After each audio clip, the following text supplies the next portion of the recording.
ಹೀರೆಕಾಯಿಯ ಸಿಪ್ಪೆಯ ಚಟ್ನಿ ಮಾಡೋದು ಹೇಗೆ ಅಂತ ಹೇಳಿಬಿಟ್ಟು ತೋರಿಸ್ಕೊಡ್ತಾ ಇದ್ದೀನಿ.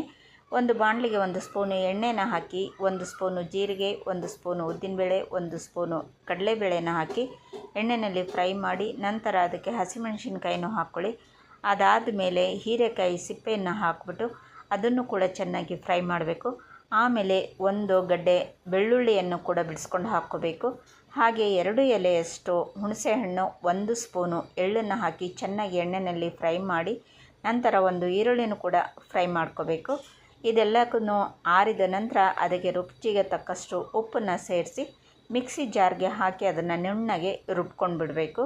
ರುಬ್ಬಿದಾಗಿದ ನಂತರ ನೋಡಿ ಎಷ್ಟು ಚೆನ್ನಾಗಿ ಬಂದಿದೆ ಅಂತ. ಅದಕ್ಕೆ ಸಾಸಿವೆ ಹಾಗೂ ಜೀರಿಗೆ, ಬೆಳ್ಳುಳ್ಳಿಯನ್ನು, ಕರಿಬೇವನ್ನು ಹಾಕಿ ಒಗ್ಗರಣೆಯನ್ನು ಹಾಕಿಬಿಟ್ಟು ಎಲ್ಲನೂ ಕೂಡ ಮಿಕ್ಸ್ ಮಾಡಿ, ನಂತರ ಅದಕ್ಕೆ ಕೊತ್ತಂಬರಿ ಸೊಪ್ಪನ್ನು ಹಾಕಿದಾಗ ಹೀರೆಕಾಯಿ ಚಟ್ನಿ ರೆಡಿ ಆಯಿತು ನೋಡಿ.